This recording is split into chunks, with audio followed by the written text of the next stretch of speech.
Assalamualaikum warahmatullahi wabarakatuh. Nama saya Aditya Ananda Putra dengan NPM 222102023. Baiklah, dalam kesempatan video kali ini saya akan menjelaskan mengenai hukum acara pengujian undang-undang terhadap Undang-Undang Dasar 1945. Berdasarkan Peraturan Mahkamah Konstitusi (PMK) Nomor 2 Tahun 2021 tentang tata cara beracara dalam perkara pengujian undang-undang.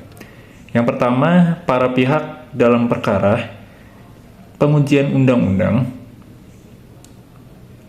menurut PMK Nomor 2 Tahun 2021 dalam pengujian undang-undang meliputi permohonan.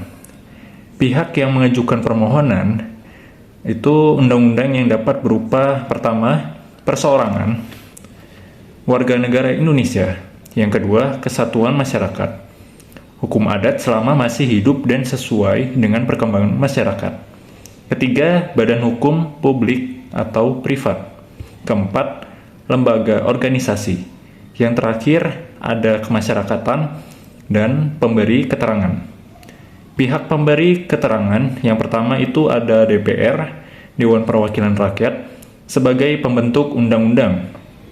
Yang kedua, Presiden sebagai pihak yang mengesahkan dan turut membentuk undang-undang. Yang selanjutnya yaitu ada pihak terkait. Pihak yang terkait adalah pihak berkepentingan langsung terhadap putusan mahkamah dan dapat memberikan keterangan atau tanggapan jika diterima oleh mahkamah. Yang kedua, ada objek pengujian.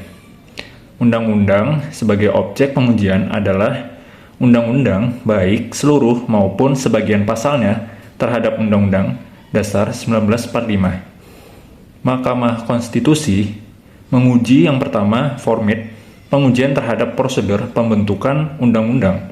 Apakah sesuai dengan tata cara pembentukan undang-undang menurut Undang-Undang Dasar 1945 dan peraturan perundang-undangan. Yang kedua, unsur-unsur materi pengujian terhadap substansi norma hukum dalam undang-undang yang diduga bertentangan dengan Undang-Undang Dasar 1945. Yang ketiga, yaitu ada alasan pemohonan harus menjelaskan konstitusional yang diberikan oleh Undang-Undang Dasar 1945. Yang kedua, ada kerugian yang nyata. Yang ketiga, hubungan sebab akibat atau berlakunya norma yang diuji dengan kerugian yang dialami. Selanjutnya, kemungkinan bahwa kerugian dapat diputuskan dengan dikabulkan permohonan. Berikutnya yaitu alur dari persidangan. Proses perkara di Mahkamah Konstitusi dalam perkara pengujian undang-undang secara umum melalui tahap-tahap sebagai berikut. Yang pertama ada pengajuan permohonan. Pemohon mengajukan permohonan secara tertulis ke Mahkamah Konstitusi yang membuat identitas pemohon, objek yang diuji, alasan pengujian, dan petitum. Yang kedua ada pemeriksaan administratif, pemeriksaan kelengkapan berkas dan persyaratan formil. Yang ketiga itu ada sidang pendahuluan.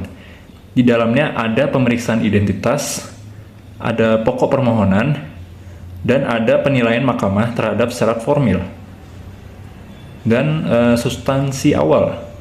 Yang keempat, sidang perbaikan. Pemohonan jika perlu itu diberi waktu semaksimal 14 hari untuk pemohon untuk memperbaiki permohonannya. Dan yang kelima yaitu ada sidang pembuktian, mendengarkan keterangan pemohon, pihak tertarik, DPR, dan Presiden. Pemeriksaan alat bukti dan saksi-saksi. Terakhir ada rapat permusyawaratan hakim atau RPH, rapat internal hakim untuk membahas, mengambil putusan. Yang terakhir ada pembacaan putusan. Putusan dibacakan dalam sidang terbuka untuk umum, bersifat final dan mengikat. Itulah beberapa tahapan-tahapan atau materi terhadap pengujian undang-undang terhadap Undang-Undang Dasar 1945. Saya akhiri, semoga kita bermanfaat bagi semua. Terima kasih. Wassalamualaikum warahmatullahi wabarakatuh.